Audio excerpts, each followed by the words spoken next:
Hey, how are you all doing? For those of you who don't know me, I'm Avamir, that cool, handsome devil from Tales of the Frontier. So today I'm going to tell you all about that shit we got up to that you may have missed, and that way you can all know what's going on and stuff when you catch up with our latest adventures. So anyway, one day a whole bunch of us woke up chained to some walls in a hut. There was me, the heroic sorcerer, Barnabas, the other handsome dwarf, barbarian monk, Pothis, the dragonborn rogue, Nia, the innocent human cleric, and Brixie, the free-eyed tiefling bard.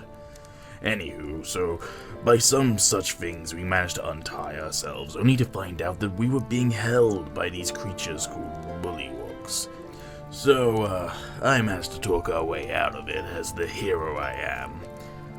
And then we headed west to a town called Alabaster because Nia had lost her friend and Brixie had lost her sister, so we went to the town and then, they weren't there. Because if they were, there'd be no narrative, you know? Anyway, when we got to Alabaster, we went and talked to the mayor, only to hear a commotion outside. The guards had gotten into a tussle with undead guys outside the mausoleum. So we went outside and we saved the guards and then decided to go into the crypt and kill all the living undead. Along the way we found some treasure. Pothis got hit by a bunch of darts and Nia found an unlikely admirer in the form of Carl the skeleton. At the end of the crypt we found this half-orc asshole necromancer wearing some fancy amulet. Well, we snatched and broke the amulet and tortured the half-orc a bit before returning him to the mayor. The mayor then decided he wasn't going to pay us and sent us off to a mine to investigate why they hadn't responded in a while. We went there and there were some more orcs, so we killed them, freed the miners, and then we discovered a lair full of dark mentals. Luckily, there was also a spectator, they're a type of beholder, in the lair who liked to eat dark mentals. Brixie made him our ally, named him Iris, and he joined our party. So we headed back to Alabaster and got yet another job from the mayor, this time to check on a town that had seemingly gone silent. On our way there, we found a strange mystic mist, but we found our way to the other side. I'm not sure if that is relevant to the plot, but screw it. When we arrived at the town, we found it had largely been burnt down and abandoned. We found the mayor's house, and inside we found a terrible truth. The mayor had kept records of suspicious people around the town, led by a free-eyed tiefling. Now, I know what you're thinking. Brixie is secretly evil and this is going to end in a tragic duel of fates. But if you thought that, then you forgot when I mentioned she had a sister, Lexa. So we headed up to the mansion nearby where we discovered an old man in his tiny cottage. He was weird. Some more undead guys at the graveyard and some weird evil things later when we got inside the mansion. Ah, shit. Forgot to mention, Brixie got this thing where she could summon animals, and some ghost we'd met went inside some animal, might have been a badger or a skunk, same colors. But yeah, ghost animal thing is what led us to the mansion. We found some cool mace that Nia took, since Nia uses maces, and then we headed down to the basement. In the basement, we found a gibbering malver, and we killed it. I guess I could have made that less anticlimactic, huh? There were also cells, so clearly evil stuff going on. We went upstairs, we found evil stuff going on at the hands of Lexa. She had 2 evil accomplices and a lot of prisoners. Emotions ran high, the sisters briefly fought, prisoners were rescued, and one of the accomplices was killed, but Lexa and the other guy escaped via teleportation. We left, feeling defeated, but with a clue. Lexa wore one of the amulets. Also, weirdly, the old dude's little house was burnt down. Don't know what was up with that. So, after all that stuff, we headed back to Alabaster and we got drunk. Brixie met this guy called Timothy, who I'm pretty sure she fell in love with because at the time she wouldn't stop abusing the guy, and now she won't shut up about him. I mean, it wasn't purely for his dashing looks, he was also wearing one of the amulets, so we also wanted answers about where he got it from. After a lot of Brixie pushing him, he finally told us that he bought it from a merchant in a town to the west called Firmner. So, we headed west towards Firmner, and to find the amulets and bring the necromancers to justice, but instead we got stuck in some forest controlled by sprites. They played a trick on us for hours where we appeared to not get any closer or further away from any landmarks before finally deciding to reveal themselves as the subjects of elves. These elves lived in a giant tree and told us some shit about the Pegasuses being killed or kidnapped or something, only for us to be attacked by said Pegasuses turned into burning horses, nightmare stallions. We fought them, we killed them, and then the elves told us there was some evil emitting from a house to the north, and they thought that's where the Pegasuses were being taken to. So we went to the house, killed some demon thing, killed some blob things, captured an imp, and captured a halfling. It was clear that the halfling had been doing evil experiments and general dickery in the house, but he claimed the demon things were forcing him to do it against his will.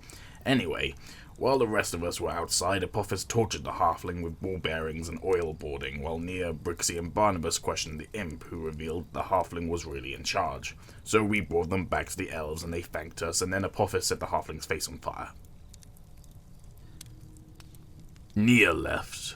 Apophis vehemently defended what he did.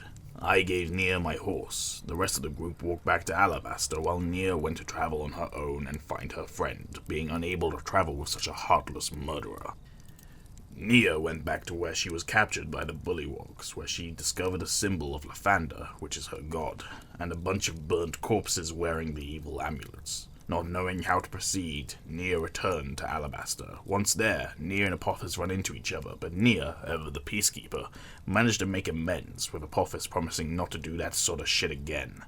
Teaming up once more, we headed from... Once there, we headed into the marketplace at the front of the town and started questioning whether people had seen the amulets before, and if they'd seen anyone selling them. While Apophis began his search for the underground trading, which turned out to be called the Pink Market. The shopkeeper we were talking to turned out to have only been living in for a few days, and so we asked for the guy who had been here the longest, a man named Warder. We asked Warder about people selling amulets, and he gave us a list of names.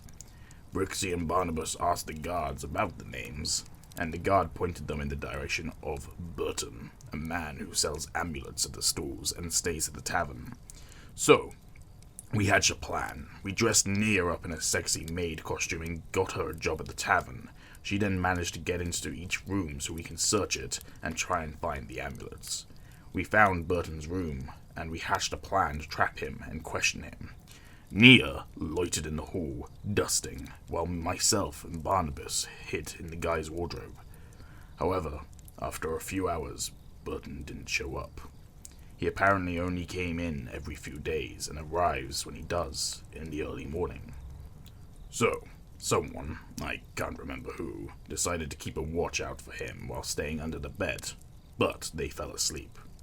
In the morning, Brixie found a stool with an etching on it, so she rented it in my name, and Apophis managed to translate it as a thief marking that led them to the Pink Market, and they bought some shit. I wasn't there. I was drunk. Anyway, the next day, Nia kept a watch out for Burton, but she fell asleep, because she's awful at her job. I went to wake her up the next morning, only to discover Burton was in the room. We assembled the team and interrogated Burton while in the bubble of truth. Or some shit. I don't know, man. Does it look like I know magic? Anyways, turns out he wasn't evil and was just selling them for his friend, a pawnbroker, who lived in the city. So we managed to make our way into the city to find this pawnbroker named Lysa. So we go and interrogate her, tie her up, find a secret basement, find a bunch of cultists who have the amulets and the summoning of Baylor, and shit's fucked, so we kill them all, only for us to hear people entering the shop from above. Yeah, if it wasn't clear, that was the end. We left it on a cliffhanger, you know. You know, for a group that spends most of each session sitting in a tavern getting drunk, we've done a lot of shit in 11 sessions.